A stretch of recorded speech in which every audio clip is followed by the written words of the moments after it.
What's up, everybody? It's Mr. Talkbox. Check it out. You need to like and subscribe. Come on and catch a notified. Boy, DOA playlist. Let's get the funky. YouTube family and YouTube world, I'm back. I hope everyone is well and blessed like I always do, and I mean it from the bottom of my heart. Before we get started, I must do this. I know y'all getting sick and tired of it. Please go like and subscribe to the page. Please go like and subscribe to the page. Please go like and subscribe to the page. See, man, you making this shit hard. Please go like and subscribe to the page. One more time. Please go and like and subscribe to the page. Is that good? That's beautiful. It's working, man, because we got more subscribers. We working. So, y'all, you know, my producer, Mayo, he beats me up because I don't say that enough. He said I got to say it coming in and going out. So that's 5 times. And I tell you what, I'm glad y'all here with me today. All the time, I'm happy you're here. But today, when I say it's a special day for me, I've been trying to get this brother on with me for quite a while. He's very busy, and I respect that. It's a blessing to be busy in this business in this day and time, y'all. That's a wonderful thing. But I'm really honored to have this gentleman here. He's my fellow Grease funky man, funky brother, funk maestro, one of the funkiest ever. And I'm just so happy to have this dude, a brother who I discovered way back in 1985. I've known him. He hasn't known me that long, but I've known him that long. And I'm so happy to have this phenomenal songwriter, producer, musician, just everything, husband, father, grandfather, just hanging out with me. And we're going to talk a little bit about some of the things he's doing and he's working on. Y'all, please show your love for this dude right here. This dude, my brother from somebody else's mother. I don't know where. But show your love for the one and the only, the living legend, right? None other than Saint Paul Peterson. Paul, what's up, man? What is up? I am so glad we finally are doing this, man. You and I have been talking about this for months, and you've been so patient with me. You know what?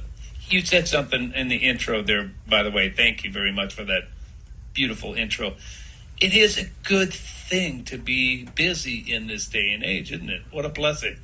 Hey, bruh, it's beyond a blessing, especially when, I'm not saying we're old, but especially in our age. I am. I officially turned old. Hey, last bruh, you got me beat by a few months because I'm joining you in a few months. So I'm joining the 6-0 club, so don't worry about it, man. I can't wait to I'm just praying to God that I get there, man. Listen, dude, and it really, I know we're having fun with it, but Paul, man, this business has changed, man, so much, bro. And it's a different generation, different way we got to do things, especially when you are older. It's a different thing, don't you think? What's your thought about that? It is, and I'm still conducting my business how I've always conducted it, and that is, I ain't waiting for nobody to call me. I create my own situations, and that's always been the way I've operated, and it's really worked well for me.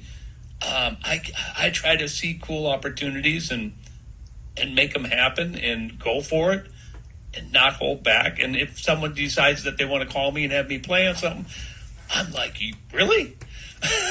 I'd love to. Sure, yeah, you can have the ball for a while. I don't want it anymore. So it does create a lot of work to try to keep all the balls in the air, but I signed up for it, and I'm happy that I have the energy to do it, even at my ripe old age. And it's a blessing to be able to have help. Like you've got mail. I'm stealing mail from you, by the way. I think that $5 offer is going to do the trick, bro. $5 more I got for you, mail. But it's a blessing to have my interns who helped me so much at Music on the Run and Funk Friday. I could not do it all, so I'm getting help. I'm learning to delegate, but it has changed, man, and I watch my daughter and people her age who are dying to get into the music business, and I'm not a lot of help because it's so new. You got to have a whole new set of criteria now that we didn't have to worry about.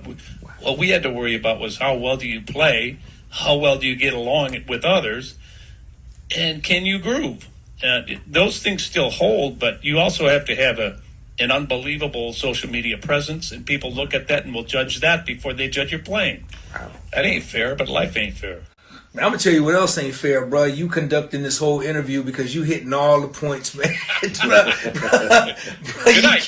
you killing it, man. Because what you're saying is just straight up 100% facts, man. Everything. Hey, man, let's go briefly back just a little bit, because Paul, you come from a rich, historically musical family, man.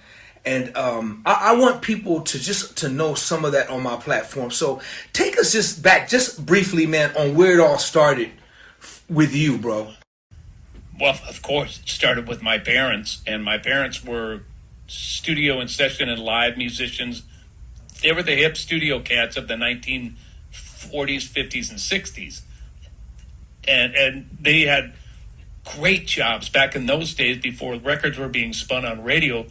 They had live music and shows on AM radio. We have a 50,000 watt radio station that just celebrated their 100th anniversary, WCCO Radio, and they were the staff musicians there. So they had great jobs. My father ran a production company called Willie Peterson Productions, and he would hire and do a bunch of corporate gigs, I think, for many different places in bars and things like that. So he was an entrepreneur, even though they didn't call it that back in those days. And he employed my brothers and sisters to not only play, but do the office work and things like that. So mom and dad were the example that was set. And I'm the youngest of five, actually 6 kids. We lost a brother between myself and my older brother, Ricky, from Down syndrome and cancer. And so unfortunately, we didn't get to see him grow up. But all my brothers and sisters play. My oldest sister, Linda, was the first signed to a record label. She was signed to RCA in the late 70s. Brother Billy was with the Steve Miller Band for 25 years, but that allowed him to be able to afford to be the great jazz musician that he is. Because not all the time in the world of jazz do you make a killer living like you do when playing for the Steve Miller Band. He is probably the most prolific upright bass player I've ever met, and he just happens to be my brother. Sister Patty has won the best female vocalist at the Minnesota Music Awards 7 times. She's a radio personality and a caretaker for all of us. She's like the mom of all of us. Brother Ricky is currently in Stevie Nicks' band. Was the musical director for David Sanborn for years. I got to play with him in that. He and Billy and I were on the road together with the Steve Miller Band, which we were in our early 20s. That was not pretty. I mean, we had too much fun, is what I'm trying to say. So it was the trickle down theory, and then I came along, and I just thought that everybody's siblings played, and it was a natural thing for me. So they would leave instruments around the house. They'd tell me not to go pick them up because it's theirs. And of course, when they weren't looking, I'd go sneak and grab the bass or grab the keys or grab the drums. And I ended up playing a lot of different instruments because of that fact. It just was what we did. That's the history of my family. Paul, let me set the record straight. Where are you from, brother? I'm from Richfield, Minnesota, which is a suburb of Minneapolis, first-tier suburb of Minneapolis. I still live there to this day. So you've been there all your life for the most part? I've been in Minnesota my entire life. I raised my kids in a different suburb, and then I moved back to my parents' house when my mom passed away. But, obviously it's a great central location that I've traveled out of. I have lived in L.A. or shall I say I had places in L.A. and in New York when I was working on the Donnie and Marie show and when I was doing my records. long-term stay kind of things. But Minneapolis has always been my home, and it will always be my home. Right on, man. You touched on it a little bit. Paul, you play so many different instruments, bro. You play, I wish I did. I mean, I do. I don't even want to get into it, but you play a lot of different instruments. So where did it start for you? Did it start on one instrument versus the other, or did it just kind of you just kind of touched on everything? I started out as a drummer, and we were predominantly known as a jazz family. So I came up studying Tony Williams, Elvin Jones, and just loving jazz from that standpoint. And that's why I think I get along so well and groove so well with drummers, because I am one. I call myself a drum owner at this point, not necessarily a drummer, because I don't have enough time to keep my chops up. I get to play about twice a year, but I started off primarily as a drummer. Always took piano lessons from the nuns at a Catholic school. Wow. For 15 years. But I tricked them because I wasn't really into classical at that point in my life, and they'd play the piece once. My ears were good enough somehow at that point where I'd fake it, right? And so all the time in practice time that I'd go up and I was supposed to be doing that, I was playing Stevie, I was playing Earth, Wind, and Fire, and I was, honing those skills. So, being a little bit of a rebel, that would have worked in my favor. And now I love classical music, so go figure. Let me get to this just right now. When did the bass because dude, you're such a killer bass player, and we haven't even got to the vocals and guitar and all that stuff. But when did the bass when did you fall in love with bass guitar? Early on, I probably when I was 13, 14, I stayed with the drums, did a lot of weddings and things like that on the drums. But the bass was always around the house. Like I said, my brother Billy was such a great influence on me, and I listened to the way he played, tried to steal all his licks, and still do to this day. But I would say when I was 14 or 15, I had another fellow friend in Minneapolis by the name of Sean LaBelle, who does a lot of productions and things like that. But he and I were huge Louis Johnson fans, and we would try to emulate him. We tried to figure out what bass he was using, so we both went and bought music band basses. Louis and Marcus set the tone, and Will Lee, and so many other different bass players that have influenced me. We just owe them so much for the education they gave us indirectly by playing so great on all the records that we loved. But basically, that's when I fell in love with it, around 14, 15. And it feels, for me, I think that's my primary instrument. I feel that's what's ground me. I feel like my feet are firmly planted into the ground because it is a foundational instrument. I'm sure you would agree with that. If we don't have that groove with the drummer, the rest of the band is lost. So we have a job to do, and it's not necessarily being all busy and all that kind of stuff. There's a time and a place for that, but man, let me lay a foundation so other people can soar over the top. It's true. We have a job to do. There's always a time and place to show off, but usually it's in your own time. Hey man, ain't nothing like the groove, man. Period. Straight up. Period. And I think, and Paul, is crazy because you're in Minneapolis, man. You're in the funk. You're the city. It's the land of funk and groove and just incredible musicians, man. I want to get into a little bit of what was it like growing up there for you, and when did you get involved in the whole, because your relationship with Prince and what you guys accomplished, man, was just incredible. How did that come about, man? When was that beginning to manifest in birth? I had just graduated from high school, and I got a call from my brother-in-law, who happens to be the first cousin of Bobby Z.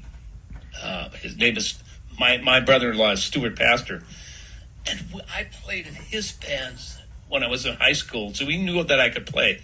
I was playing bass in those bands, but I had just graduated. I was on vacation. He called me up and said, "There's an opening in Morse in the Time." I said, "Really?"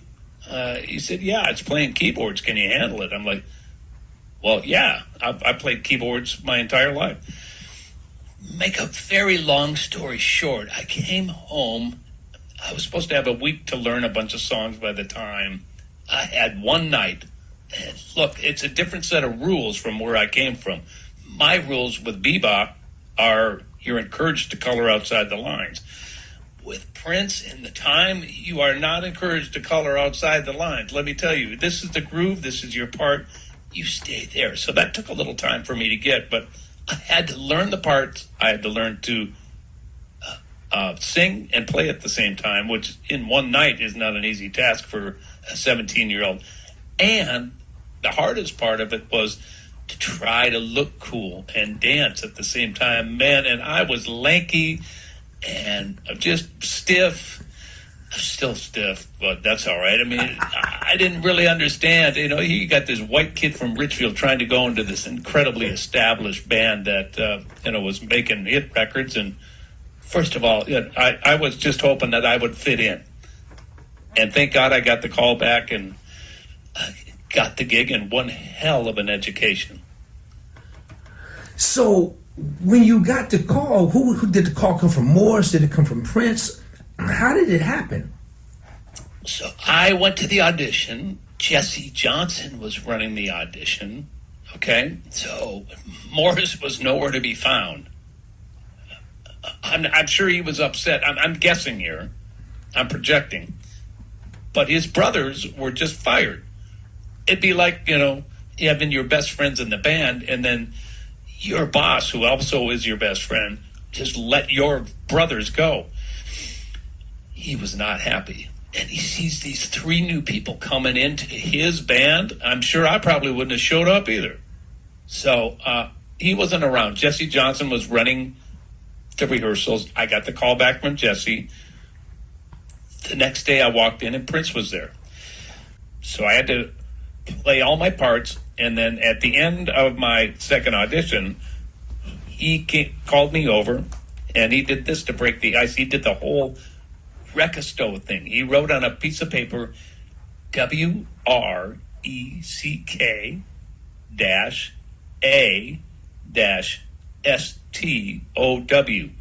Rekisto, right? And he said, "Read this. What does that say?" And I was nervous, and I said, "Rekisto?" Just nervous. And he said, "What is it?" I said, "I don't know." He said, "Say it fast." "Rekisto?" He said, "What is it?" I said, "I have no idea." He said, "Well, what do you buy your records? Read it.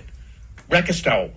So he literally did the whole Rekisto thing for real with me before the movie. And I don't know how many other people he did that to, but that is the God's honest truth that he pulled that on me. And that was the icebreaker. How good is that? That's crazy, dude. I always thought that was just a movie thing, man. That's for real. Beautiful, Yep. man. So the Ice Cream Castles record, did you guys actually cut the record, or did Prince do the record? Or tell me just a little bit about that. So I came in, I was definitely, an employee. At that point, I think the bulk of the record was cut and written. So really what we stepped right into were rehearsals, rehearsing all that music, getting ready to play live, and all those songs were part of our repertoire at that point. So I had to learn all the previous records and the new record. So we were gearing up to do the live performances at First Avenue for the movie. And we did one gig at First Avenue. I did one gig with the Time at First Avenue, and they had the record plant truck in the back, and that's where they got the files for Jungle Love and The Bird. But The Bird is the live version that made the record. So that's me actually playing on that. But the rest of the record I am not playing on. Man, I had no idea, bro. So you know what's crazy, man? Prince must have really taken a liking to you, man. Because I heard it was rare when he, let people would. I mean, he was really anal about people playing on records and who would play, and these are just things I heard down through the years. And then the story. Did the family come from that, or was it like a continual thing, or how long did you stay in the time between your time at the time and the family? It was a short amount of time. I joined in June of '83. Then we shot the movie. As soon as the movie wrapped, Morris quit. And I hope I'm getting all my timelines right. It's hard to remember because it's 40 years ago. But before Prince went out on the Purple Rain tour, we had the bulk of the family record done. When Morris left, let me back up. He had us in a room. The people who were remaining, Jesse had split, Morris had split. Some people had gone their own way, and it was Bean, Jerome, and I think it was myself. And I don't remember if Mark Cardenas was in that, and he hadn't gone with Jesse yet. But he said, "Well, Morris is gone. Oh, I've got a new band." And he pointed at me and said, "I want you to be the lead singer." Talk about freaking me out. And I couldn't believe that the greatest artist on planet Earth picked me to be the lead singer in his next project.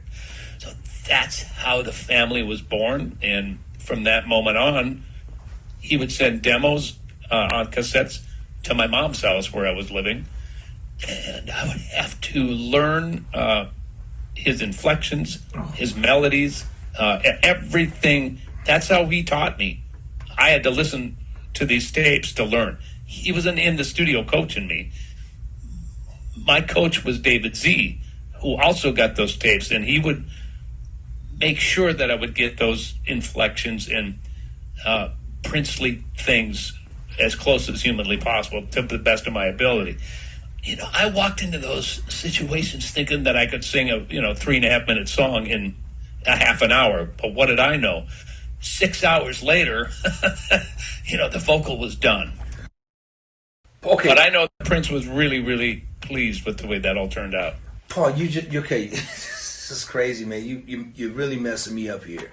So Prince did not sit with you in the studio and produce your vocals. Oh, well, he did a couple of them, but it was mainly Jelly Bean Johnson and David Z, the producer. Yeah. Oh, yeah. He was too busy doing Purple Rain stuff, man. He delegated like you and I just talked about at the beginning of this interview. David Z is a great producer. So he felt like I was in good hands, and so was he. Okay, so let's get to this, man. I got to get to this.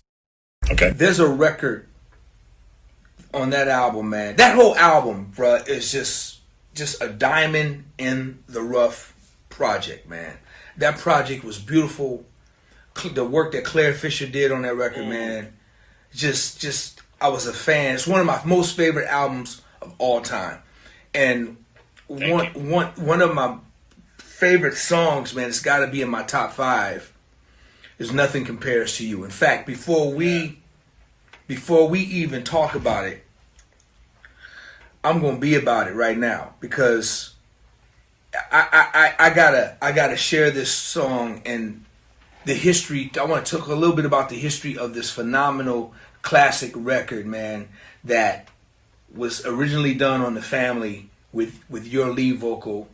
And man, when I first heard Susanna. And Susanna, but when I first heard you guys' version of this record, man, I couldn't stop. Still to this day, and this had to be about like 85 or something like that. I was like coming right out of high school. Is that right? About 85, 86? Yeah, 85, okay. Yep. Listen, man, I want y'all to check this record out. Nothing Compares to You, featuring St. Paul, Peterson, and Susanna. Y'all check this out. If you never heard this, because there's another classic version, and we're going to have Paul explain that as well. We'll be right back. Okay. Y'all check this out. Enjoy this right here. It's been 7 hours and 13 days since you took your love away.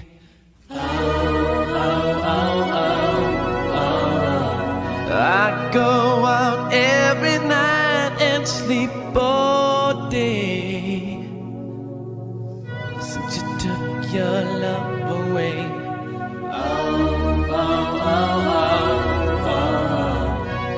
Since you've been gone, I can do whatever I want. I can see whomever I choose. I can eat my dinner in the fancy restaurants, but nothing, I said nothing can take away this blues. 'Cause nothing compares to you. Nothing. It's been so lonely without you here, like a bird without a song.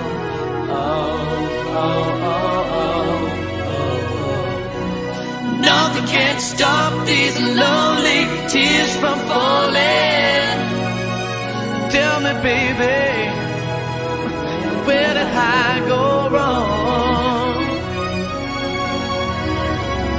I could put my arms around every girl I see,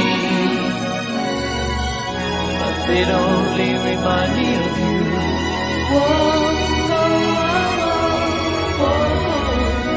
I went to the doctor, guess what he told me? He said, boy, you better try to have fun no matter what you do. But he's a fool, 'cause nothing compares to you. Nothing.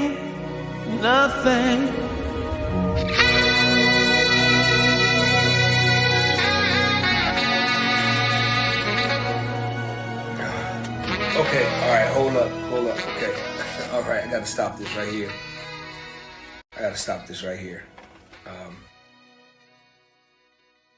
Oh, the flower that you planted, mama, in the backyard, all died when you went away. What a line. Bro, listen to me, man. This song to this day still takes me away, man. I mean, it just puts you in a whole nother place. And I could pick your brain about this one song for about the next 3 weeks, bro. I really can, because there's so many questions I would like to know about it, man. Let's start right here. When this song came to was this a thing that came to your mail and the same way? So when you got this song in the mail and you played it, so Prince was obviously singing it, correct? Oh yeah. Man, what was going through your mind, Paul, when you heard Prince singing the song that you had to come back and redo? Well, first of all, what came to my house wasn't what ended up what you just heard. It was a full band with bass, drums, lots more keyboards, and no strings. So it was more of a pop rock ballad. If you want to hear Prince singing it, I think it came out on vinyl about, I want to say 4 or 5 years ago or something like that.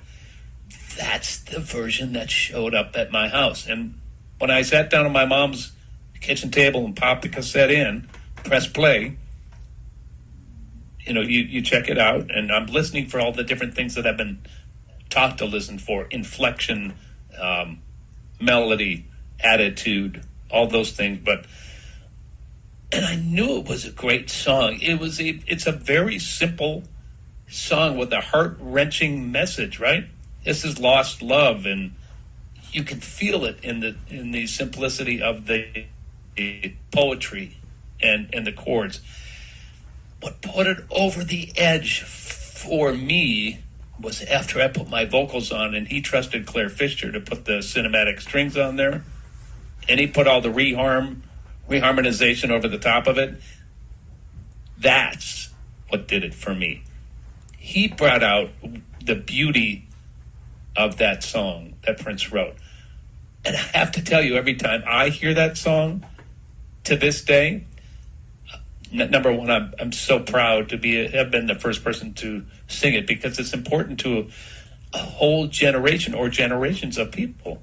So many people have covered that, but to say that I was the first is just such an honor, number one. Number two, that version, the way that David Z. and Prince crafted that record is brilliant in the simplicity.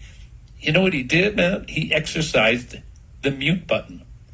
He was brave enough to go burp, burp, mute, mute, mute, all the way down the board. Got rid of the drums, got rid of the bass, and kept a few special keyboards, but let the emotion of the strings take you to such an emotional place. That's the brilliance of that record. It really is.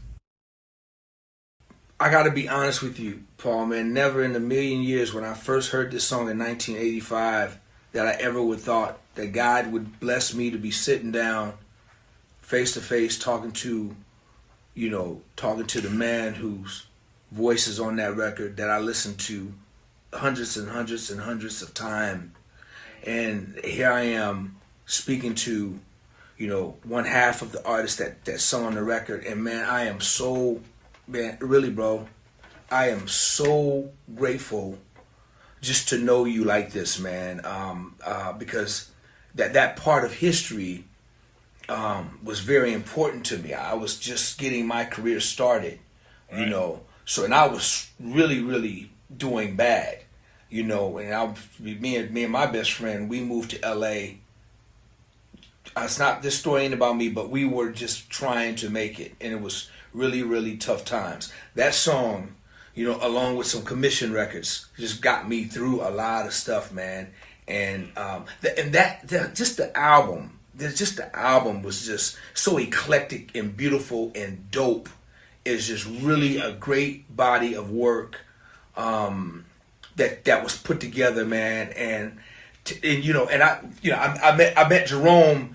I had a chance to meet Jerome during that time while I was in LA, man. And Jerome just surrounded me with love, man. And so Jerome has been in my life. That's Jerome. Jerome has been in my life since back then, man. So, but just to be here, having you and getting the insight went up underneath the lid of that song, the story. Do you have? Let me ask you this: so the strings wasn't on the version you had, right? So did they come back and do the strings later with Claire, or how did that work?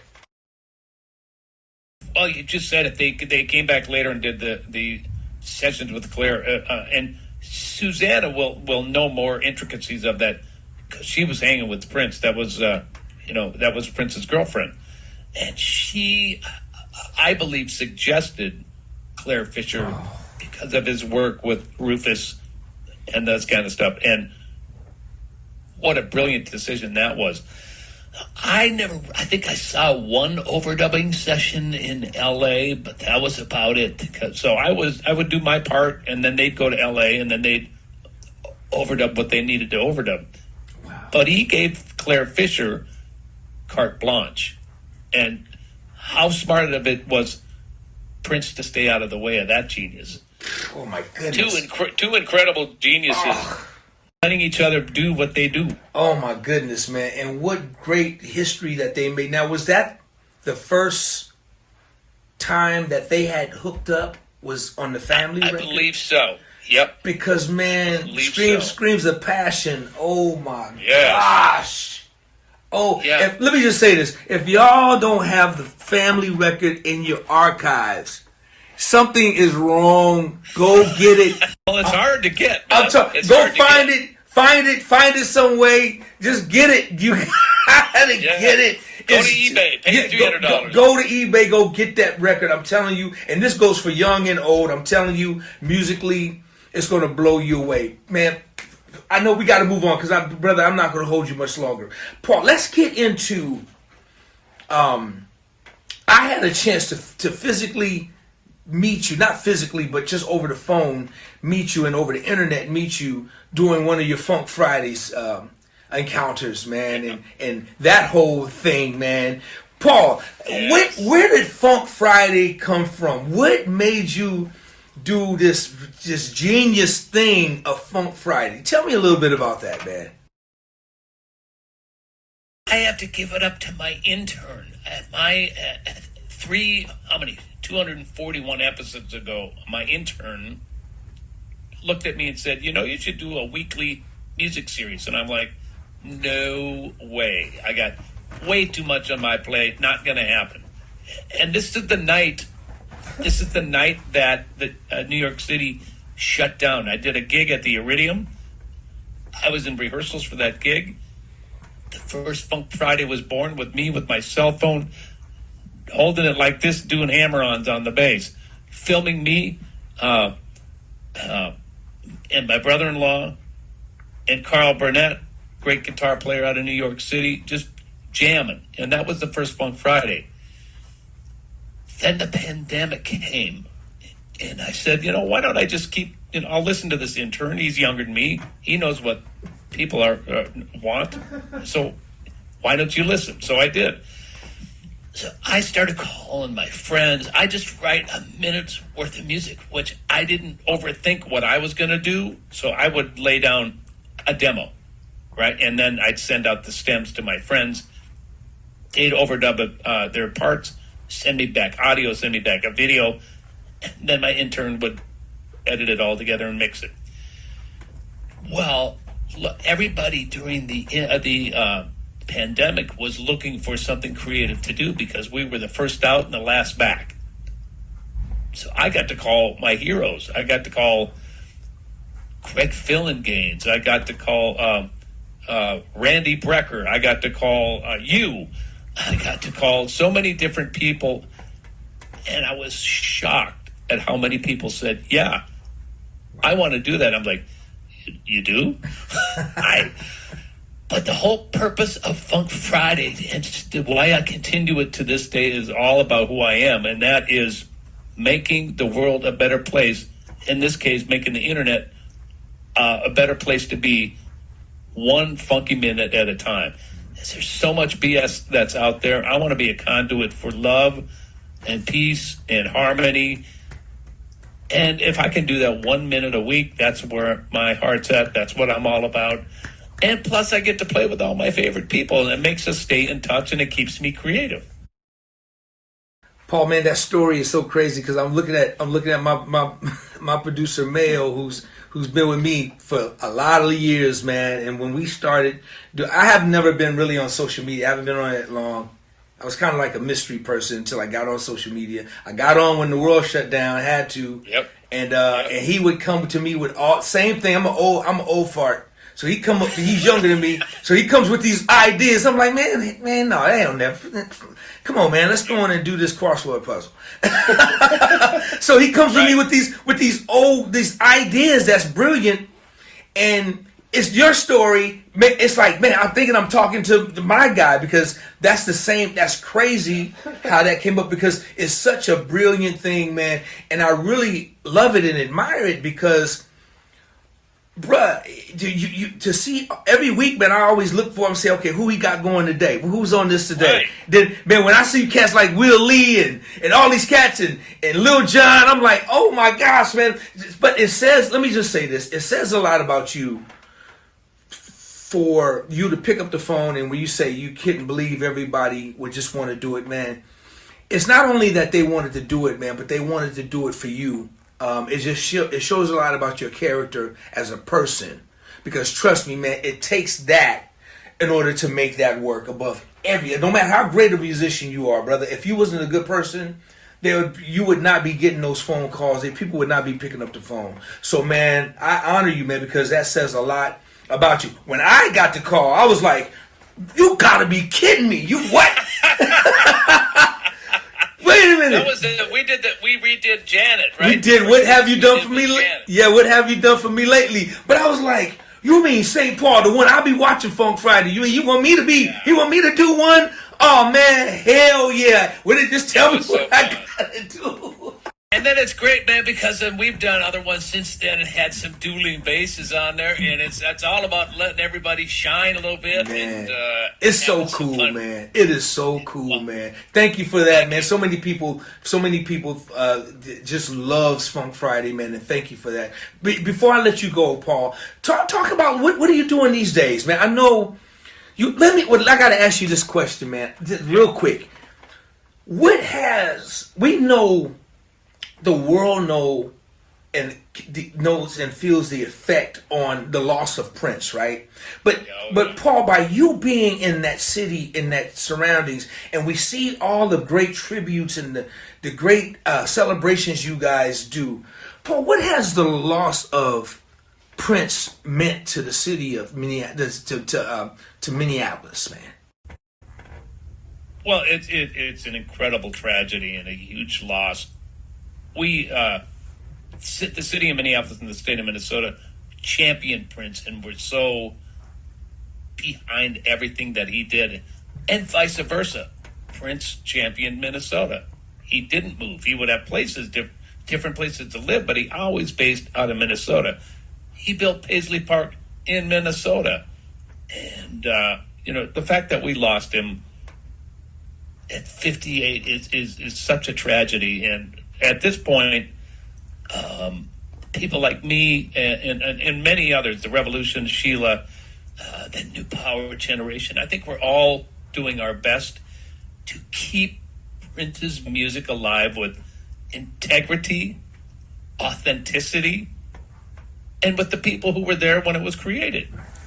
For example, I'm coming up in Los Angeles with Dr. Fink. Look, I never thought in a million years that I would have Dr. Fink in my band. How great is that? Because I want to honor him and the music that he brought to the table when he was with the Revolution.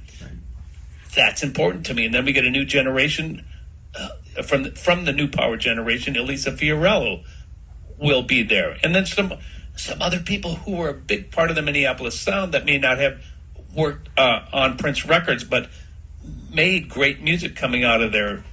For example, Oliver Lieber, who played with Jesse Johnson and Tamara and the Scene, but he also had 7 #1 hits with Paula Abdul recorded in Minneapolis. Right. These are the kind of things that we try to do to keep Prince's memory alive, keep his music in the forefront.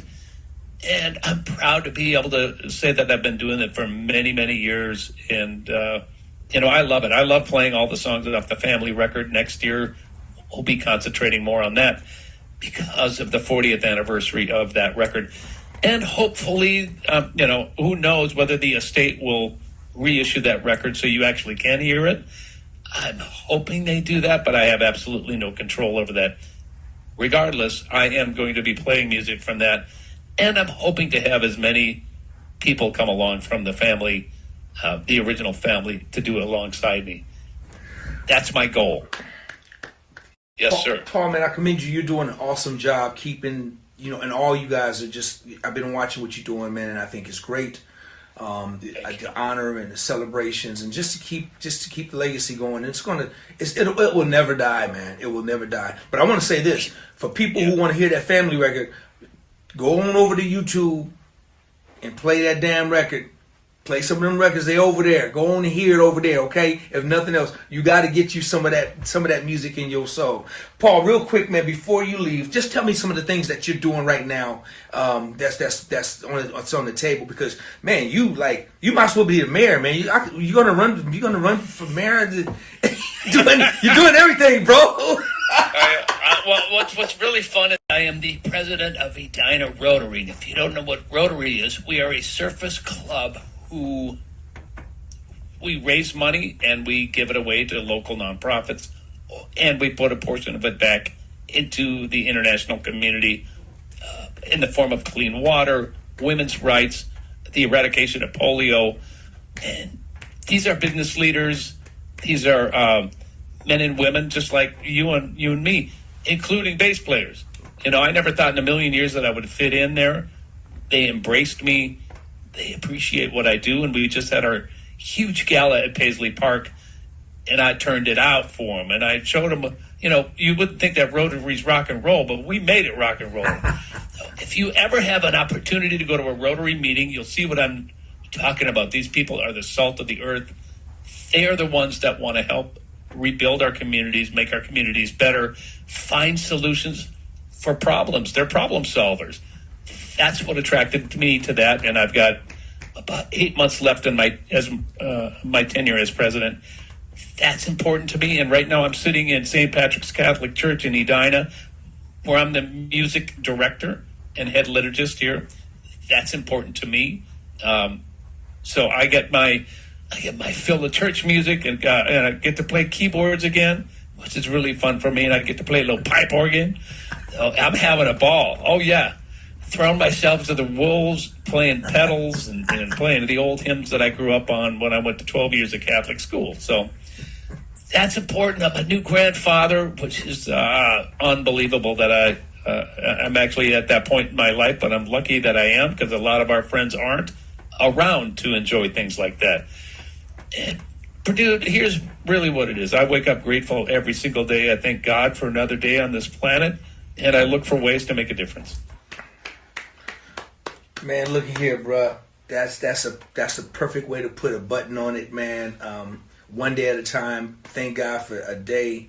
Appreciate every second of every hour. Man, I'm with you on that. I'm with you on the grandfather thing. I'm with you on that.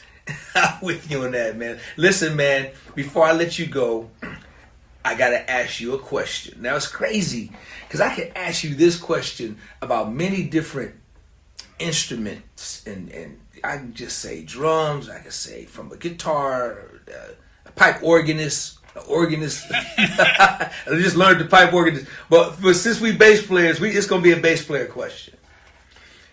You got Mount Rushmore. You got 4 bass players you're going to put on your Mount Rushmore. Tell me the 4 bass players that's going to be on St. Paul Peterson's Mount Rushmore. Ooh. Man. Lewis Johnson, Marcus Miller,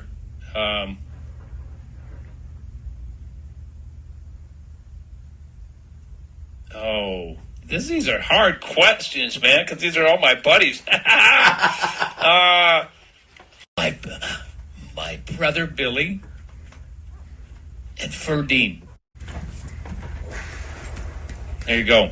Hey, man, I grew up... And there's so many more that's unfair. I don't like that question. Of course, it's an ugly question. Man, I grew up a Verdine fan, man, still am. But you know what, bro? You know what I'm going to do? I always get my pick. My producer, he said I get to do a pick, too. Since he came up with the question, I get a pick. So I get to, put a thumb on the 4. Like, I'm going to put you right here. I'm going to put St. Paul right there on my Mount Rushmore to go with his. Because I love all those guys, man. And I will put you right here, man, because, brother, you are really funky and an amazing player of everything, man. Not only, see, you got an edge on a lot of people, man, because you play every damn thing, man. And now that's not fair. You hit, that's unfair, man. But, man, listen, man, I'm going to put you right there, man, because of the love and respect that I have for you. And I think you deserve it, man, of all the work that you're doing. And just a phenomenal musician, man. And for those who don't know, y'all make sure y'all follow Funk Friday every Friday. Y'all go follow this brother Paul. Let everybody know how they can follow you. On Instagram, I am St. Paul Peterson, STPaulPeterson. On Facebook, I am St. Paul Fan Page. And that's really the only 2 that I go on, really. YouTube is a little bit less of a following, but you'll find me on there. You guys, please go follow my dear brother. He's got a lot to offer. Great stuff on his page, and you definitely got to follow Funk Friday and comment and subscribe to the page. Share it with your friends. That's what it's all about. We don't do it for money. We do it to make the internet a little bit funkier, 1 minute at a time. There you go. And it's the beautiful thing about it, man. You got these great musicians assembled.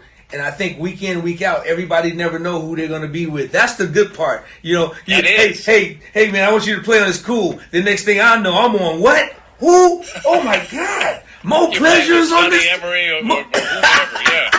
JR. You know, man, Mo Pleasure, man, you know, is on this thing.